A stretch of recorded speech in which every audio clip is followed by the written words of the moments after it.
my biggest passion in here is to not only have the greatest app to give people jobs and make people feel heard, but inside of our company, it's to give all of you the opportunity to come to work every day and work on the things that you love.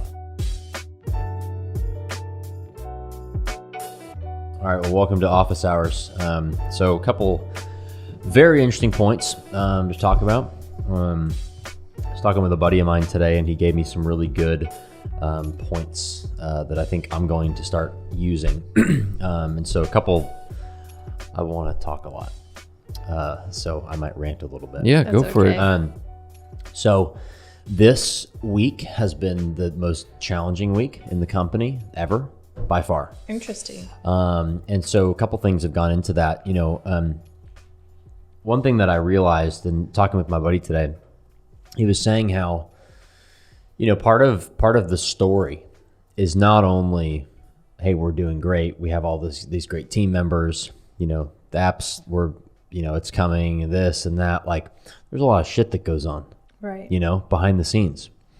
And so I think that sharing that is perhaps very important, just to serve as a large piece of value, because that's really where the value is, right? I mean, think about every book.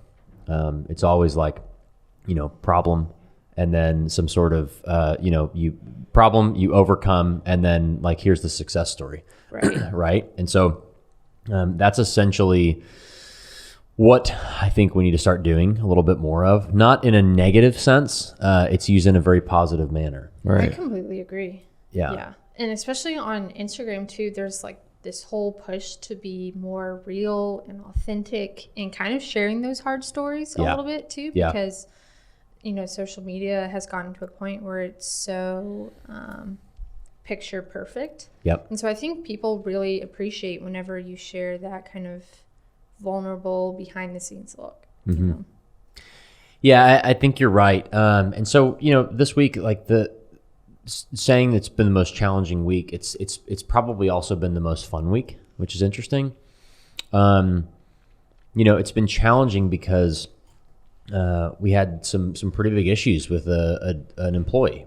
We had a messy breakup with an employee. We had issues that, you know, just we found out things that they were doing behind the scenes that we didn't know about. And so, you know, that kind of all came to a head. And as a business owner, one thing that I've recognized is that just because I don't understand something doesn't mean that I shouldn't have control over something, right? And so, you know, I don't understand how to code, but that doesn't mean that I shouldn't have complete and total control over everything that's going on there.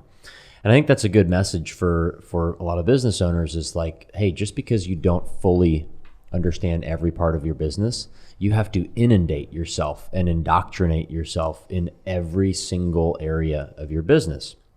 And I feel like I'm humble enough to, like, I've done the job of all of you at some point in time, right? Like, right. I've put together things on Photoshop. I've executed the you know, the social media. Like, I've done Jack's job. I've done it all. You have to, as an entrepreneur, start your own company, you know? Right. It takes me a lot longer to do all those things than it takes all of you. But I've done all of those things at some point or another, except for that. And that's one thing. It's like, you know, go to a different country and speak that language. Like, you can't do that right away. So that's been very challenging. You know, it's cost us a lot of time. It's cost us a lot of money. And the opportunity cost on the time that we've lost is I mean, it's probably $1 million+ for sure. Just on the opportunity cost of what we could have been selling over the last few months. Sure. That we've lost. But I'm grateful for that. I think it's actually been really good. It's been a difficult experience, but a positive experience, because of that, we've brought in new people who are excellent. Who have exposed us to a lot of transparency that I need to be seeing and us as a company need to be looking at on an everyday basis. That's awesome. And so it's been very good. It's been very good. So that's all. That's all on that. Yeah, that's it. But the point is that, you know, it's the job of a business owner is putting out fires every single day. Yeah. Every day. every day. All there is problems. And so, you know, I was really reflecting on like, why is the morning routine so important to me? And the reason is because here's the reality of why I do it. I'm needed all day. Everybody wants something from me all day. There's a million fires all day. There's a million fires. Everybody wants something. Everybody needs me to double check something. Everybody needs me to look at something, approve something. I have to manage people. I have to make people feel good, you know, solve problems, like fire people, hire people. You know, family needs me. Tiffany needs me. Like I'm needed. All of these things I love. I'm incredibly grateful that I am needed for all. Like I wouldn't trade it for the world. It makes me so happy. But gosh, if I had to wake up 20 minutes before that happened, I'd be a disaster. So that's why I want 3 to 4 hours every morning, because I have to fill my cup. Yes. I have to center myself. I have to be alone, and it's a fight. Like this morning I woke up 5:15. I wanted to jump on my phone, start firing off emails. Like I had so many things that I had to get done, but it was a struggle actually against myself to just go, today's going to be wild. Like I knew I knew all the things that were going to happen today, right? But I had to have that time to center myself. And I think that's so important. Even on the days that you don't have a lot going on, right, you still have to have that time.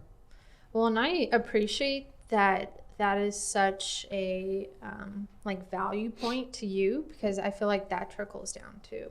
Mm-hmm. Like because of you making it such a point to like fill your cup in the morning, I feel like I'm more focused on that than I probably was before.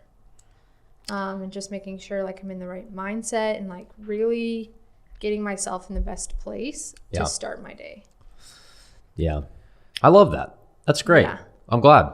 Yeah. I mean, we all have a big effect on each other just because we're just by the nature, we spend all this time around each other, and you become who you're with, you know, you become the average. But I just want to say, just hearing that you've said it's been, you know, a very challenging week. I mean, just the fact that I told you this once before, but, you know, I wouldn't necessarily know. Yeah. You know, you don't bring that with you. You know, you maintain a level throughout your entire day, and but you've made it a point to do that. You know, and I just want to say that's greatly appreciated, and it really does help everyone else. You know, and like you said, that goes into your morning routine, and because your cup is full, then you're able to give, and that's. You know, and I've had this conversation with other people a lot. You know, a lot of us tend to be givers. We want to give in this world, even outside of business. You know. Yeah. But we're not always good at giving to ourselves. Yeah. You know, and you know, for an example, you know, I have a stepdad. Great, he's such a giver. You know, homeless guys, someone on the street, whatever. He's always lending out a helping hand. You know, someone in need. You know. But he doesn't always like receiving, you know, Christmas time or whatever. He's like, I don't need anything, right? Yeah. And what I told him was, I asked him, how good does it feel to give to somebody else? It makes your heart feel whole, doesn't it? Yeah. You know? He's like, yeah, you know, it makes me feel. I'm like, so by not being open to receiving, you're basically robbing someone else of that feeling that you get. Yeah. That's and wise. So, you know, it's just as important to receive, either for ourselves in the morning, filling our own cup, doing our own things, taking care of our body, you know, doing these practices. It's just as important, or it's essential for giving as well. So I never realized that perspective either until you said it like that. I was like, wow, you are so right. Like you're robbing the other person of that feeling. Yeah. And I know this because I went through it myself, you know, always giving. Yeah. I enjoyed giving, but I was giving from a empty cup. And so I would end up bringing my challenges with me, and I would get more less centered or less focused and things like that. It would have an effect on me throughout my day. So, you know, filling your cup is super, super important. Yeah. So. Yeah. I like the idea too of sharing kind of the not so high points too of our company. Yeah. Because if you think about it, like the favorite person that you follow on social media, they tell about their high points, they tell about their low points. You feel like it's a conversation between two people. You feel like you trust them because they share those not so great times. So I really like that. I think that's something that no other company really does. And we always talk about transparency. Oh, yeah. Well, and, you know, I've been listening to Bezos quite a bit. Yeah. And one thing that he says is like, he talks so much about how many mistakes they made. And it's true. I mean, like, I think that anybody that comes into something and says, okay, we're going to nail this is wrong. I mean, even starting HiredUp, like I knew we were going to crawl through some stuff, you know, like I knew it. Like, I'm not surprised by any of this stuff that's happening. Like I was ready for it. I wasn't necessarily expecting it, but I knew that it was probably out there at some point. You know, in The Art of the Deal, some people out there might not like the former president, but The Art of the Deal, he talks about how people ask like, Donald, what's a day in the life? This was back in the 80s. And he says, there's no day in the life. Like, there is no day in the life. Every day is completely different. I don't know. He goes, I talk on the phone to 100 people a day. They're all the different people, or all different people. Sometimes they're the same people, but like I do something different every day. And I started thinking about that this morning. I was like, you know what? That's totally true. Like, I think one thing too that we need to really focus on in the content that we're creating is even on my page and on the HiredUp pages, it's not all the same. You know, like there's a lot of different stuff that's happening. I think in people's personal social media world, they get myopic on the idea of I have to make all the pictures look the same. I have to look the same. Like I have to have the same style. I have to have a theme. Like all my stories have to be in the same realm. Like that's not real. You know, that's not even the whole like, okay, all these girls hate themselves now because of the filters, which is a gigantic problem. It's even deeper than Guilty. that. Yeah. I mean, it's so prevalent. Yeah. People in social media, the deeper problem is not that everybody feels bad because they don't look like everyone. The deeper problem is because they feel that their content has to fit in to the framework that's out there, right? That is the problem. It's that, okay, I have to create content that fits into the framework that's accepted. Think about everybody that's exploded on social media. They did the stuff that didn't fit into the framework. Right. Think about how like modern day vlogging, okay? That was, I believe, invented by Casey Neistat. He was the one that stopped using a little point and shoot camera and he rigged up this huge DSLR camera with a high quality mic and he carried it around and pointed at himself all day like a doofus. And then his style and the look and the way that he put it together as a true movie over 8 minutes every day was inventive. And so I think that we're all, and I'm guilty of this on my account. We're guilty of this in HiredUp. We try to fit our content into this framework of what exists. And that is where like passion goes to die, my friends. Like that is where the passion to share and the passion to create and the passion to be creative goes to die. Because at some point, you know, you can only figure out on Planoly or whatever, like how it's going to look. And I mean, it just, you know. Yeah, the planning Instagram planner. Yeah. I don't know what it is. Planoly. Planoly. What is it called? Planoly. Planoly? Yeah. Oh, sounds like a Italian. Yeah. Cannoli. Cannoli. Yeah. Planoly. So, and by the way, shout out to Taylor, our new intern. So awesome. He's incredible. Yeah. So proud of him. Yeah. He just brought up my DoorDash. Yeah. But he doesn't do that all the time. Usually he's editing videos. Yeah. So I to finish, you know, I'm very passionate about this right now because I'm seeing so many people get destroyed by the stress and the anxiety of doing what they think everybody wants to see. And at a certain point, like, yes, of course, like if you have the desire to like, for example, I told you guys about that guy on Instagram a couple months ago who every day for the last like 450 days has posted a video of him standing in this parking lot. And he has like 200 followers. Nothing's ever happened. And the reason is because his videos are just talking about himself. It's just like, hey, you know what? If you want to make $1 million, do this. And here's what I did. But it's like, that's not value for people. So yes, you have to provide value, but the way in which you do it doesn't really matter. I saw a Gary Vee quote the other day, and it's like one of those things like, but I guess just hearing it for like the 6th time, it like really clicks in. But he said, or I think he shared it, but it said, stop creating content for what you think people want to see and start creating content for what you want to create. Yeah. And people will notice that authenticity and will follow you for your specific journey. It's okay to make your content look good. It's okay to, I know you got something to say. It's okay to make your content, it's okay to want your content to look, you should want it to look good. But at the same time, if you are somebody who like is on social media and you have a passion, I hear this all the time.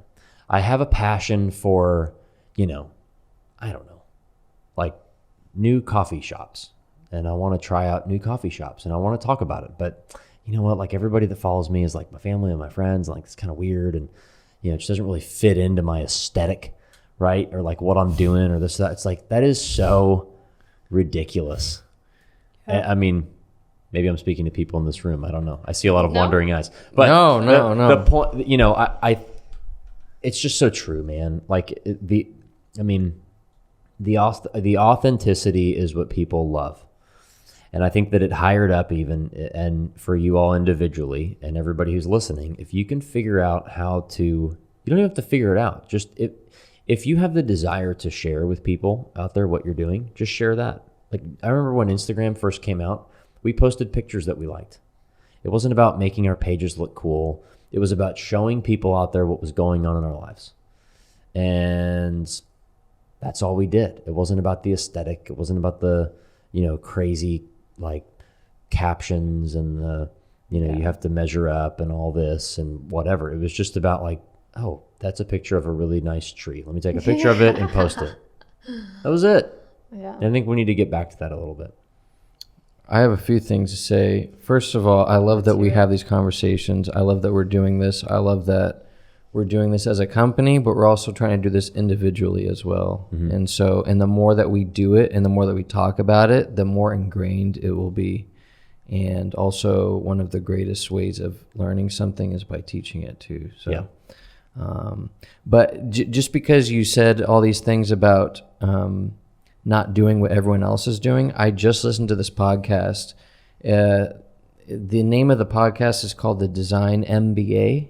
Okay. And it's a designer podcast, kind of, designed to really give you a master's education in design through podcasts with really high-end famous designers.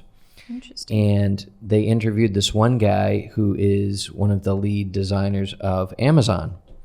And this guy is a self-taught guy. He didn't know what he was doing, ended up making it all the way up there. But he was like, if you're a designer, do not look at design blogs. Mm-hmm. Do not go to Dribble and all these different places and see what everyone else is doing.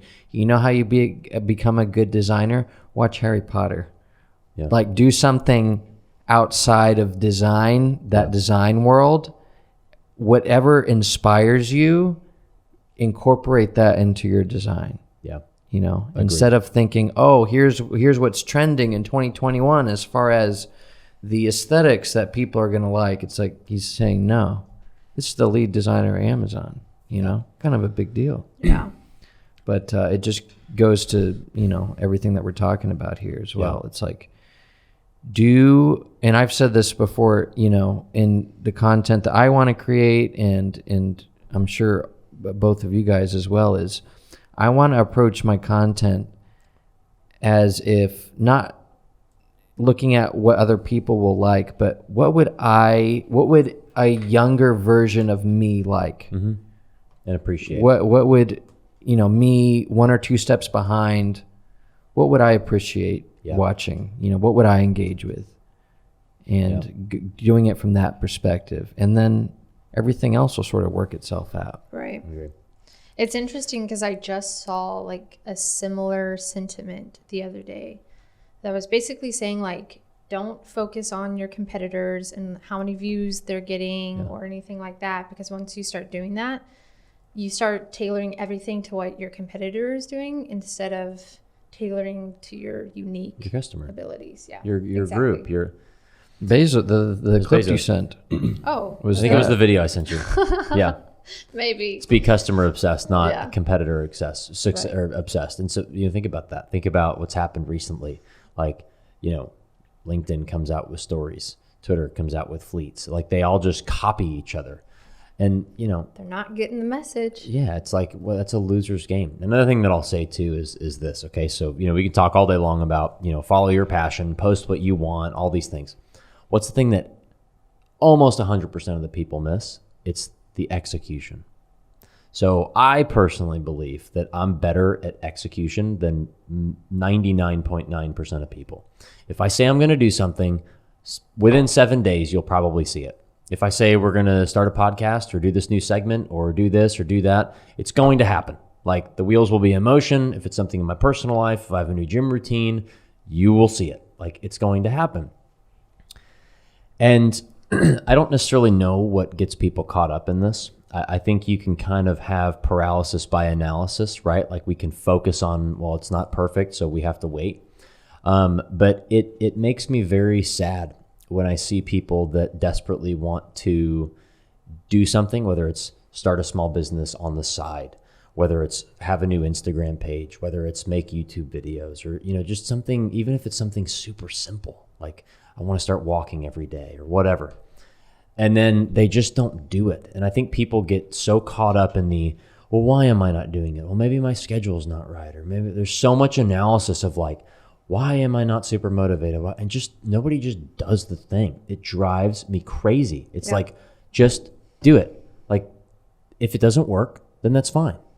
We've tried a million things inside here, and some of them have stuck and some of them have not. And we will forever do that. And we will always be okay with trying things. And we'll never get to a point where we don't try things. So the point there is that execution must be done. Like, it's great to come up with amazing ideas and have a passion for whatever it is you're passionate about. But if you're not actually doing it, you're losing. Yeah. You have to just do the thing. And the last thing I'll say is just for company owners specifically, a company culture is a very difficult thing. It's a living, breathing organism. It's really the extra employee of your company is the culture inside of your business. It is its own entity. You obviously have tremendous, as a business owner, you have a tremendous influence over the culture. But at the end of the day, the people that are in your company and the way that you're choosing to lead it, that is what becomes your company. My biggest passion in here is to not only have the greatest app to give people jobs and make people feel heard, but inside of our company, it's to give all of you the opportunity to come to work every day and work on the things that you love and things that are very difficult. And I'm constantly looking for ways to stretch everybody here. Like, how can we put things on people's plate, not take them off? Right. Like, how can we, make sure that everybody feels like they're valued, feels like their cup is full, and feels like they're not burning out, but feels like, okay, I need to figure some stuff out here because I don't know how to do that, and I need to know how to do that because this is a new thing. And I think that's very important because, in your personal life, when you are complacent, you are unhappy. You see this all the time with people that retire. It's like they lose their purpose, and therefore they just start to deteriorate. Yeah, they get depressed a lot of times. They go back to work. Yeah, there you go. There. And so inside of a company, it's no different. It's like if you allow your employees to atrophy, then your company's going to atrophy. And so in here, we're constantly figuring out, and you guys do an excellent job of this. Like I'll throw all kinds of things at you guys, and it just happens. But we're never going to stop doing that. And it's only going to get more and more and more. And with that, hopefully your personal lives grow from it. The value of the business grows from it. Your significant others grow from that because you're growing. It's like, it's all one big thing. But to boil that down, it all comes down to the execution. It's like, you have to do things. Yeah. You have to actually do it. Like you have to take the step, set out, and do the thing. Like we could say all these ideas all day, but if they don't happen, we got nothing. Yeah, and I'll say, and you kind of talked about this too on your morning walk, I think, and I know for people in my life as well, and I've seen it, and I've been a victim of it, but passion and motivation, it's fleeting. It's a temporary high. You get that adrenaline rush when you get this idea, oh, I'm going to do this, and then all of a sudden you get caught up in the analysis part. When passion and motivation go away, what do you have? Yep. And you've talked about this. It's about the endurance. Yes. It's about actually doing it and doing it over and over and over again, and having the willpower to do it over again. When you don't feel like doing it, kind of like going to the gym, right? We've all experienced that. Yep. How many times have we felt like, not today? Yeah. This morning. Not today. There you go. But why did you go? Yeah. You had that why, and it's important for everyone to chase that why and to actually fully flesh out that why. Yeah. When you have a goal, when you have a project, what is your why? And always come back to that, and that keeps everything in perspective. Definitely. Whether it's I don't know, summer or wedding, Right. all that stuff like. That's a huge why that keeps you motivated. That keeps you on, coming back to that when you don't feel that passion or that motivation. So. Well, and I think too, a large part of why people just get stuck in that paralysis is like fear is the number one thing that holds people back. Mm-hmm. Like people are deathly afraid to put themselves out there. Like I know, like even for myself, even like joining, Like to Know It. I was so afraid to tell people because I was like, that's just another thing of just putting yourself out there. Yeah. But I think kind of going back to your thing, your why has to be big enough to like move you through those fears. So you're not just stuck in paralysis. And I kind of took that from Sean Humphreys as well. He talked about that. Oh yeah. So. Sean's a wealth of knowledge. I'll take full credit. Yeah. So one thing about that too, guys, is that, so here's a practical piece of advice, right? So everybody's like, here's what happens is people get on, they talk about like you have to execute, you have like exactly what we just did. This happens all the time, and then there's no action item. So here's an action item, okay? For an example, say you want to start a YouTube video or a YouTube channel, and it's going to be about you're going to talk about audio equipment, right? You're super passionate about podcast equipment, audio equipment, and maybe musical instruments and things like that. It would be very simple to focus on the header and the profile picture and the thumbnails, and then, okay, I got to get the right editing software, and then is my camera good enough, and what about the audio and all that? That's very overwhelming. It takes a long time to learn all that, and at a certain point, you lose your stamina and your excitement. You kind of go, I guess I'll try that again on January 1st next year. Yeah. The piece of advice that I would give people is that when you have that passion, this is what I do, okay? When you have that spark to do something, do it at the most simple level you can possibly think of. So like for me, I think the podcast thing is great. Like I want the Evan York podcast to really become a bigger thing. Like I think it's important to the brand, for myself, for the company.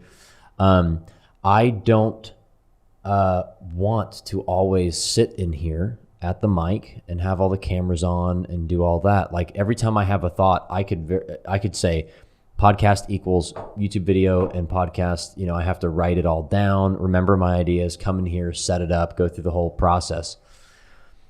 At the most simple level is what I do now is I am on a walk. I do voice memo on my phone, no matter where I am, and then I just speak it. So it's not this big giant production. It's not this big huge thing. And if I didn't have the distribution channels that you guys have set up for me, if I was just out there on my own and I didn't know how to distribute it, I would probably just take that thing and like, I don't know, where could you post it? Post it on Facebook or LinkedIn, just a WAV file. The most simple level, because that's where you learn. That's where you learn, do people like this content? Is this something that's interesting? Am I interested in this? Like, is it valuable? And then you can figure out all the logistics. You can figure out like, how to edit and all that kind of crap. But think about anybody that is somebody today. They'll tell you that they started super small.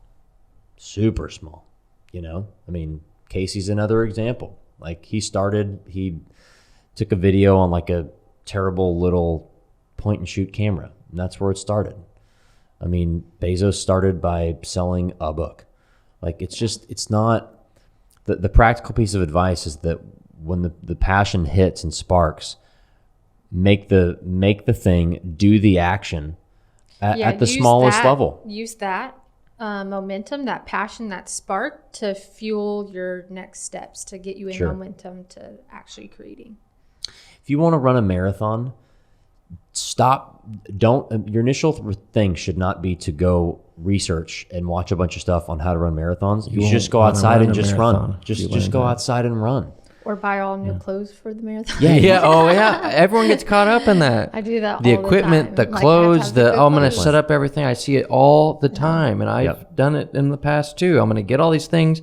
And then by the time I get everything ready, I'm tired. Yeah. I'm over it. Yeah.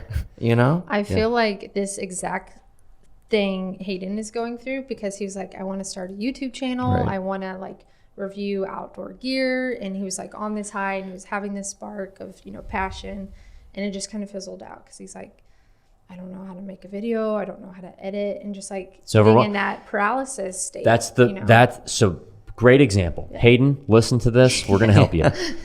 That's the perfect example, Brieonna, because he's trying to fit into the framework that he believes he has to fit into. Right? It's like, I have to make the videos look good. I have to have the intro. I've got to have the music. I've got to have the gear. I've got to have all. It's like, no. Go out to the garage, get the backpack that you like, go set up a camera on a tripod or your phone, or have Brieonna film it, talk about it, and then upload that sucker to YouTube. And do that over and over and over and over again. And then as time goes on, you can figure out the header and the banner and the editing. Learn how to edit. Yeah. I mean, oh gosh, it drives me crazy. Just execute the thing. Just do it. Do it at the smallest level, and then it'll build and build and build. But I'm telling you what, the longer that you let that passion stagnate, it just goes away. Yep. And here's the thing. So you talked about fear. I am way more fearful of not doing something and looking back and going, I really wish I would have done that, than I am about doing it and failing miserably. Way more. Way more. Yeah. And also, a lot of people don't have a fear of failure. What they have is a fear of success, and a fear that if they actually do it and it works, their whole reality is going to break. And they don't know what to do themselves. They don't know who they are anymore. They're like, I don't know if I can handle this. It's kind of like the almost the lottery winners. All of a sudden they come into millions of dollars, and they're literally, their subconscious mind can't handle. This is, I mean, they've done studies on this. Well, Sean talks about this a lot. Sean has talked about it. I've definitely known about it before. Their subconscious mind cannot process them being multimillionaires. And what happens, they have to go back to the level somehow, some way that they believe that they're at subconsciously. And so they end up spending all the money or doing something crazy with it, and it just goes away, and then they're back to normal, maybe with a couple extra cars or something. Yeah. But you see it all the time in the gym, right? It's like, man, I'm going to get in the gym. It's going to be great. Like, oh, I'm so excited. January 1st, it's going to be awesome. I'm going to crush it and do all these things. They go and do it. And then after a while, they start to see some results, and then they backslide. And then it's like, you know what? Yeah. I'm just not a gym person. You know what? I'm just overweight. I'm big boned. Yeah. I'm big boned. So ridiculous. I'm big boned. I'm overweight. Low metabolism. Yeah. And so you're right, Josh. It's like a lot of it's fear of success. People self-sabotage because the blueprint that we have in our mind, what we believe about our self-image, is who we will always become. And so It's like we will constantly be brought down to what we believe we are, who we believe we are, because that's the blueprint of our mind. And you see this a lot of times, people that come from negative homes. You know, they constantly tell themselves, oh, geez, I suck. Or, oh, Jesus, I'm not good at this. Or, oh, I knew it. I knew something bad was going to happen. It's like, what? You know? So constantly auditing the self-image is very, very important. That's a great point. Well, I think another like action point, like something that someone can do right now to help them with that is start by like noticing the words that you speak about yourself. Yep. Even if it's a joke, like don't jokingly say that you're fat, you know, because you're always going to believe that you are that. So huge. Yeah, your words and how you speak Not them. you. Yeah. Such a great point. Yeah. Yes.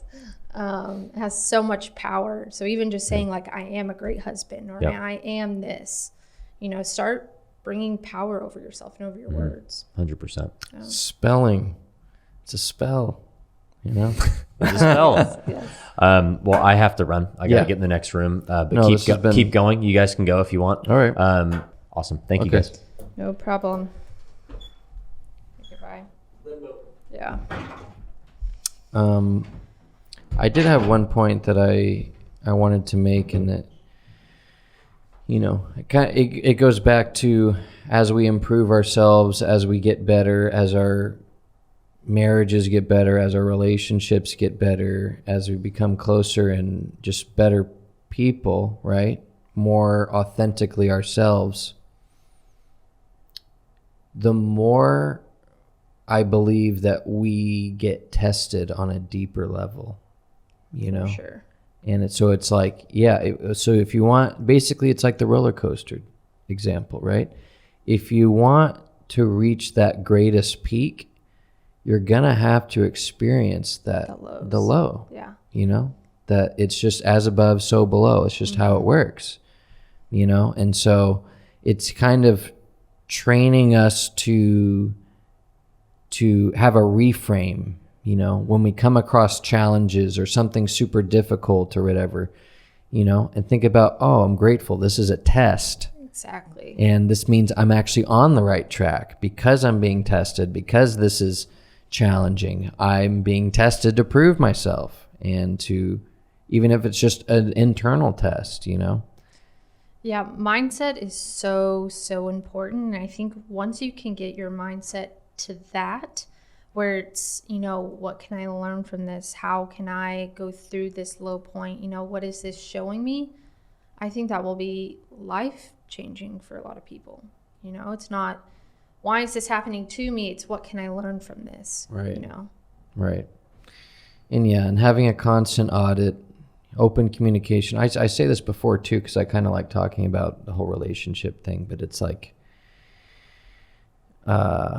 relationships are like our greatest mirror of ourselves, you know, that person's reflecting back to you, yourself, you know, in all these different ways. And so, not to cut you off, did you post about that the other day? Because I also saw I on my personal page. Okay, because I saw something else about this. Yeah, I had a picture of Shayna and I. Okay, that's really because we kind of had these conversations, right? And it's like, so when those challenges come up, when those triggers come up, and someone else triggers you or whatever, it's your significant other, I kind of like, again, using a reframe.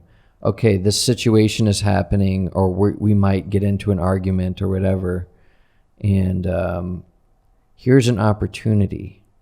If you can step back for that 1 second and observe and think, this is an opportunity to level up. This is an opportunity to test myself. How far have I come on my growth journey here? You know, why did this trigger me? What is it within myself that's bubbling up? You know, and kind of think about it that way instead of always thinking external. Oh, you did this to me. You made me feel bad. I can't stand that anymore. Yeah. And say, you made me feel bad. It's like, no, we chose. I mean, at the end of the day, we took it ourselves and we chose to feel bad about it for whatever reason. You know, and I've had that conversation back and forth too. And I'm not saying you just go up and punch someone in the face or something. That's not what I'm talking about. You know, of course they're going to react, you know, right. be angry. But you know what I'm saying? Like, absolutely. You have to take your ego aside for a second and then kind of look at it like what you're saying from the bigger picture and kind of assess it that way, not like, why are they hurting me? Why are they saying this? And kind of assess, why do I feel like this? Where is this coming from? And not necessarily this person's out to get me. Right, right. And I've heard like a lot of different, relationship coaches and those sorts of influencers. And I've heard them talk with several people, on Clubhouse, for instance. They'll do a kind of like a sample session with some people, right? Mm-hmm. And time again, I've seen it.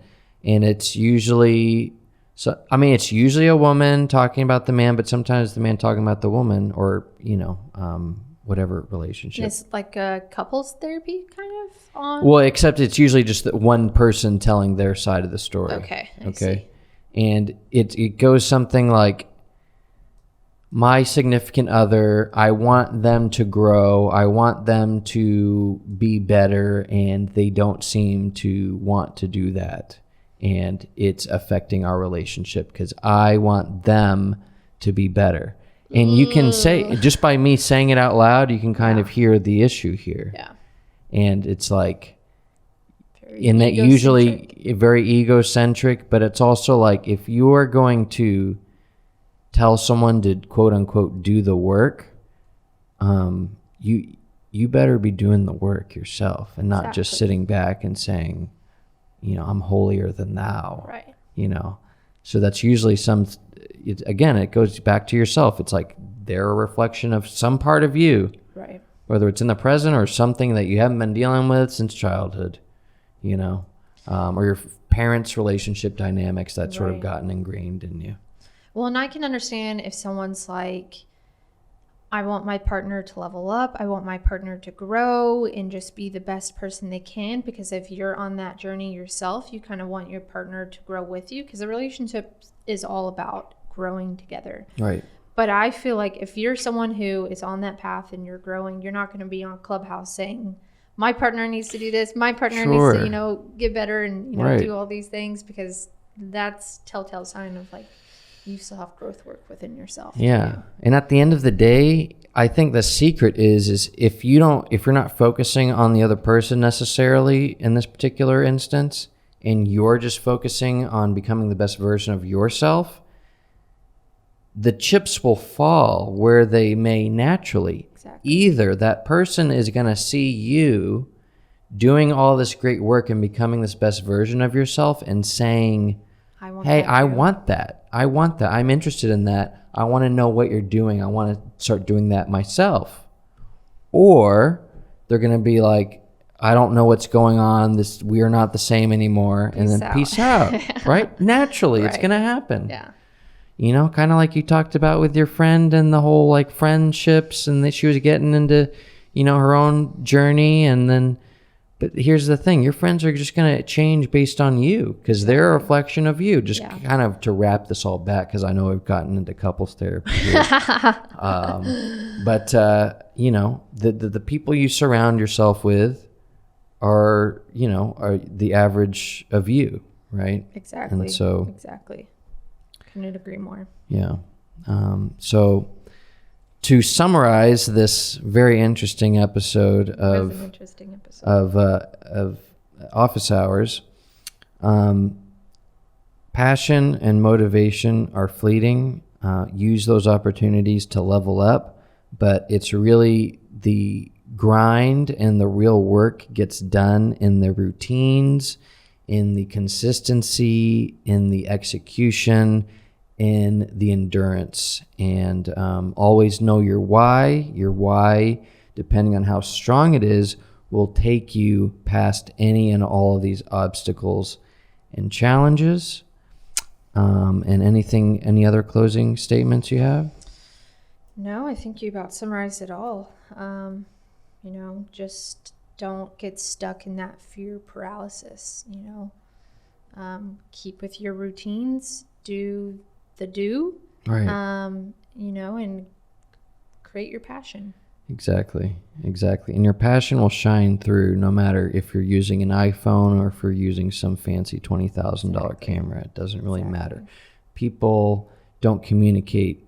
We talked about this before. It's like words are probably the worst way of form of communication. Which is crazy. Yeah. So when you think about it, it's really not, about that. It's about the energy you bring. It's about the passion. It's about, all of those different things that really shines through your content. And again, we're sharing with you, we're being completely transparent here. I mean, we're sitting at, around 350 followers on Instagram, all organic, obviously. Brieonna